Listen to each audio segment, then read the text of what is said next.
మహాగణాధిపతయే నమః. ఓం గురుభ్యో నమః. ఓం శ్రీమాత్రే నమః. మనం ఈరోజు అందరినీ పట్టి పీడిస్తున్నటువంటి అంశం ఏమిటి అంటే అప్పులు, రుణము, రోగము, శత్రుత్వాలు. ఈ మూడిటి నుంచే మనిషి విముక్తిని కోరుకుంటాడు. ఎప్పుడు కూడా అబ్బా రుణాలు ఉండకూడదండి, నా రుణాలు తీరిపోవాలనుకుంటూ ఉంటాడు. అది కుటుంబ సభ్యులతో కలిసినటువంటి రుణం కావచ్చు, లేదా మనం అప్పులు చేస్తూ ఉంటాం. ఒక హోమ్ లోనో, లేదా బిజినెస్ లోనో, హ్యాండ్ లోనో. ఇటువంటివి క్లియర్ అవ్వాలంటే హోరా జ్ఞానం బాగా తెలియాలి. అదేవిధంగా మీ లగ్నం నుంచి, లేదా లగ్నం నుంచి తెలియదండి మాకు లగ్నం తెలియదు అనుకునేటువంటి వరకు రాశి నుంచి పంచమాధిపతి ఎవరు, పంచమ స్థానాన్ని ఏ గ్రహం ఉంది, దాన్ని బట్టి మీరు ఏ హోరల్లో మీరు నేను చెప్పినటువంటివి చేసినట్లయితే మీ యొక్క లగ్నానికి తొందరగా మీరు రుణం విముక్తి నుంచి, రోగ విముక్తి నుంచి, శత్రు విముక్తి నుంచి బయటపడతారు అనేటువంటి విషయాలు. అయితే దాని పారామీటర్స్ ఏమిటి అంటే దానికి ఉండే కండిషన్స్ ఏమిటి, అదేవిధంగా ఎటువంటివి జాగ్రత్తలు తీసుకోవాలి అనేటువంటి విషయాల్ని చెప్తుంది నేనైనప్పటికీ కూడా చెప్పిస్తుంది సాక్షాత్ లలిత అమ్మవారిగా భావిస్తూ ఒక్కొక్క లగ్నం గురించి మనం ఇప్పుడు తెలుసుకుందాం. మేష లగ్నము, మేషరాశి. ముందుగా లగ్నమే చూసుకోండి. పంచమాధిపతి మీకు రవవుతాడు కాబట్టి సూర్య అనుగ్రహం మీకు ఎంత కలిగితే మీరంతా రుణరోగ శత్రువుల నుంచి బయటపడతారు. ముఖ్యంగా అన్నిటికంటే ముఖ్యంగా సూర్య భగవానుడు ఆరోగ్య ప్రదాతగా చెప్తూ ఉంటారు కాబట్టి సూర్య నమస్కారాలు చేసుకోవడము, ఆదిత్య హృదయ పఠనం చదవడం మేషలగ్నం వారు ఎంత చేస్తే అంత మంచిది. అలా కాదండి మాకు పంచమంలో వేరే గ్రహం ఉంది, లేదా కొంతమందికి ఒక్కోసారి ఏమొద్దంటే ఇక్కడ పంచమంలో ఒక్కోసారి శని రాహువులు ఉన్నప్పుడు అది పితృదోషం కింద మారుతూ ఉంటుంది. అలాంటప్పుడు శని రాహువుకి సంబంధించింది కూడా చేసుకోవచ్చు. కానీ ఒక్కొక్కసారి పంచమం పూర్తిగా పాడైపోయినప్పుడు అప్పుడు మన సెకండ్ ఆప్షన్గా 9వ స్థానంలో ఏ గ్రహం ఉంది అంటే మీ మేషలగ్నం నుంచి ధనస్సు రాశిలో ఏ గ్రహం ఉంది, 9వ స్థానం ధనస్సు అవుతుంది. అది కూడా కొంతమంది పాడైతే లగ్నంలో ఏ గ్రహం ఉంది. ఇలా మూడు పాడైపోవడం ఎప్పుడూ జరగదు. బట్ లగ్నాధిపతి ఎవరంటే కుజుడికి సంబంధించి చేసుకోవచ్చు, లేదంటే భాగ్యాధిపతి గురువుకి సంబంధించి చేసుకోవచ్చు, లేదా భాగ్యంలో ఏ గ్రహం ఉంది ఇవి చూసుకోవాలి. అలాగే మీరు ప్రధానంగా ఈ యొక్క పంచమంలో ఉండే గ్రహాలే మీకు లక్ని ఇస్తాయి, గుర్తుపెట్టుకోండి. అందులో ముఖ్యంగా పంచమంలో ఉండే గ్రహం కనుక మీకు నీచభంగ రాజయోగం జరిగిందని కూడా ఉదాహరణకి అప్పుడు మరింత ఎక్కువ లక్ని ఇస్తుంది. అయితే ఇక్కడ ఈ సింహరాశిలో మాత్రం ఏ గ్రహము నీచ పొందదు, గుర్తుపెట్టుకోండి. వేరే వేరే రాశుల్లో నీచ పొందుతుంది కానీ సింహరాశిలో ఏ గ్రహము నీచ పొందదు. కాకపోతే సింహరాశిలో మరీ పాపగ్రహాలు ఉన్నాయి. ఉదాహరణకి మీకు అంటే ఇప్పుడు శని, రాహువు, లేనట్లయితే చంద్రుడు అంటే వీక్గా ఉండే చంద్రుడు, క్షీణచంద్రుడు ఇలాంటివి ఉన్నాయనుకోండి. ఉదాహరణ అమావాస్య దగ్గరలో ఉండే చంద్రుడు. అలాంటప్పుడు ఆ గ్రహాలకు సంబంధించి దానం ఇవ్వడం మంచిది.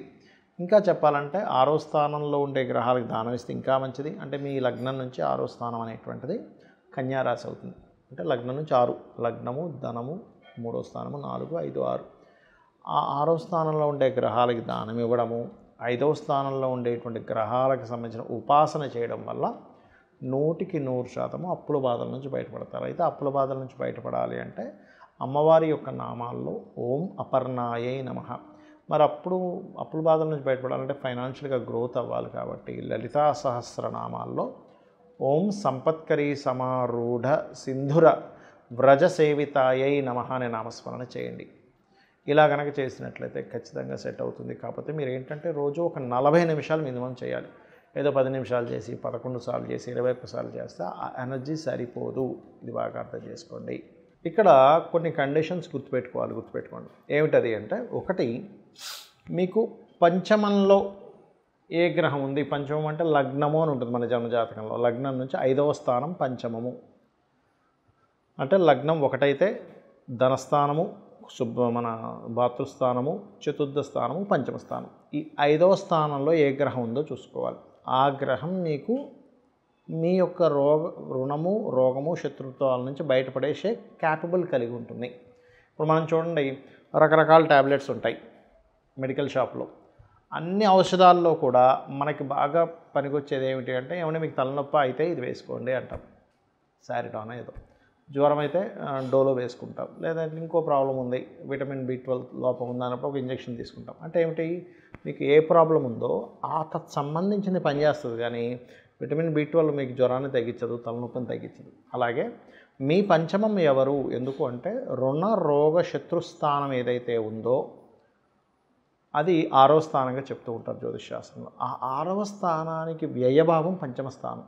సరే పంచమంలో అస్సలు బాగాలేవండి గ్రహాలు, సెకండ్ ఆప్షన్ ఇంకేమైనా ఉందా అన్నప్పుడు 9వ స్థానం చూసుకోవాలి. 9 కూడా పాడైపోయిందండి మాకు అనుకున్నప్పుడు లగ్నంలో ఉండేటువంటి గ్రహాలను కూడా తీసుకోవచ్చు. ఇది ముఖ్యంగా గుర్తుపెట్టుకోండి. ఇక రెండవ విషయం ఏమిటంటే పంచమంలో ఒక్కొక్క గ్రహాన్ని బట్టి ఒక్కొక్క పరిహారం చేసుకుంటూ ఉండాలి. రవి ఉన్నాడు అనుకోండి, సూర్య నమస్కారాలు చేసుకోవడం చేస్తూ ఉండండి. అదేవిధంగా సూర్యభగవానుడికి ఆదివారాలు ముఖ్యంగా శాస్త్రంలో చెప్పినటువంటిది శ్రీతైల మధుమాంసాన్ని త్వజతే, అంటే స్త్రీని కలవడము, మధువు మాంసము అలవాటు ఉన్నా సరే వాటిని ఆ రోజు వదిలేసేయడము ప్రత్యేకంగా, మరియు తలకి నూనె రాసుకోకపోవడం చేయాలి సూర్య అనుగ్రహం ఎక్కువగా కావాలంటే. ఎలా అంటే ఇప్పుడు మనకు చూడండి, ఒక హెల్త్ ఇష్యూ ఉంది, డాక్టర్ గారు ఏం చెప్తారు, అయ్యా మీరు ఈ ఆహారపు అలవాట్లు చేసుకోండి అంటాం. అంటే ఏమిటి, అప్పుడు కానీ మన బాడీ ఆ క్యాపబుల్ పొందదు. అలాగే సూర్య అనుగ్రహం కావాలంటే వీటిని ఆదివారాలు చేయకూడదు, గుర్తుపెట్టుకోండి.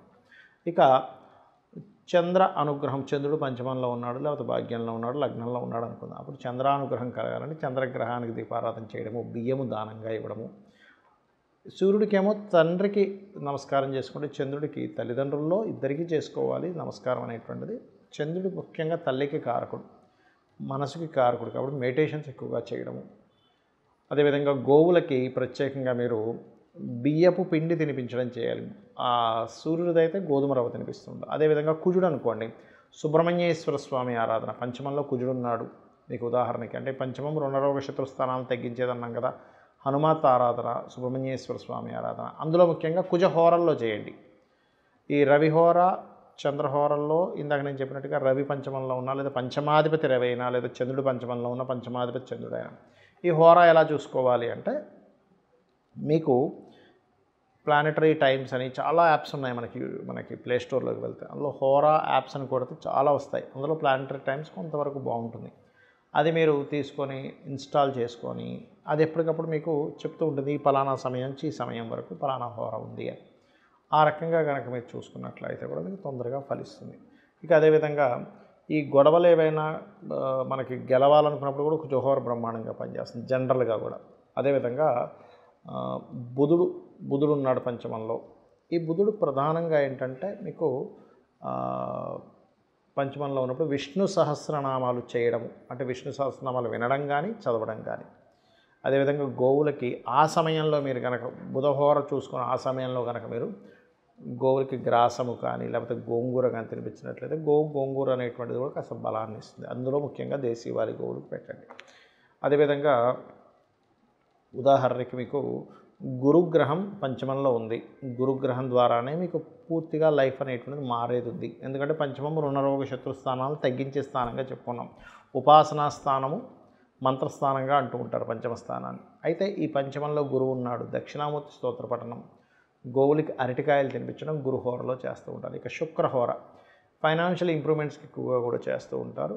అలాంటి వారు ముఖ్యంగా మీరు శుక్రుడికి దీపారాధన చేయడము, అమ్మవారి ఆరాధన లలితా సహస్రనామాలు చదువుకోవడము, లేదు ఓం సంపత్కరీ సమారూఢ సింధుర వ్రజసేవితాయ నమ అనేటువంటి నామం చేస్తూ గోవులకి తీపి చపాతీలు, అంటే తేనె పూసినటువంటి ఒక 3 చపాతీలు శుక్రవారం పూట కనుక తినిపించినట్లయితే కూడా శుక్ర బలము పెరుగుతుంది, రుణరోగ శత్రుత్వాలు తగ్గుతాయి, ధనము కూడా మీకు పెరుగుతుంది. ఇంకా అదేవిధంగా ముఖ్యంగా ఏంటంటే శనిహోర, ఉదాహరణకి శని పంచమంలో ఉన్నాడు, చాలామంది భయపడతారు, శని పంచమంలో ఉన్నాడు పిల్లల ఆలస్యం అవ్వాలంటే ఆ శని పోర్ట్ఫోలియో పొందాలి పంచమంలో శని ఉన్నప్పుడు, అంటే అపోహ ఇలా ఉంటుందని చెప్తున్నాను.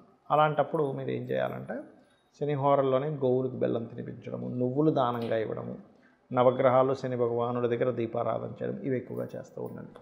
ఇక రాహుకేతువులు ఉంటారు, కానీ దీనికి హోరా ఉండదు. కానీ రాహు కానీ కేతు కానీ పంచమంలో ఉన్నప్పుడు రాహు పంచమంలో ఉంటే శనిహోరలో చేసుకోవచ్చు, కేతు పంచమంలో ఉంటే కుజహోరలో కానీ, లేదా రాహు పంచమంలో ఉన్న రాహుకాలంలో మీరు రెమెడీ చేసుకోవచ్చు. కేతు పంచమంలో ఉంటే గుళిక కాలంలో చేయొచ్చు. అయితే ఇది ఎక్కువగా రాహుకాలం గుళిక కాలం అనేటువంటిది విదేశాల్లో ఎక్కువగా పాటిస్తూ ఉంటారు, గుర్తుపెట్టుకోండి.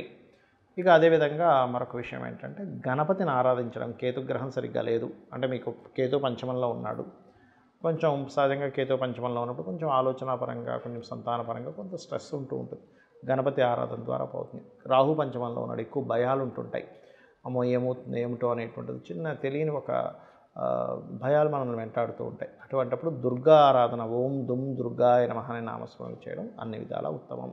అయితే ఇప్పుడు నేను చెప్పినటువంటిది ఏదైనా కానీ రెగ్యులర్గా చేయండి. ఒకరోజు చేసిన 4 రోజులు మానేస్తే దీని ఫలితం ఉండదు. హోరా యాప్లోకి వెళ్ళినట్లయితే హోరా ఎప్పుడు ఏ హోరా నడుస్తుందని చూపిస్తుంది. దాని పరంగా మీరు చేసుకున్నట్లయితే మీరు ఖచ్చితంగా మీ లైఫ్లో చేంజ్ అనేటువంటిది చూస్తారు. మీరు బాగుండాలని, అమ్మవారి అనుగ్రహం మీకు పరిపూర్ణంగా ఉండాలని మరోసారి మనస్ఫూర్తిగా కోరుకుంటూ శ్రీమాత్రే నమః.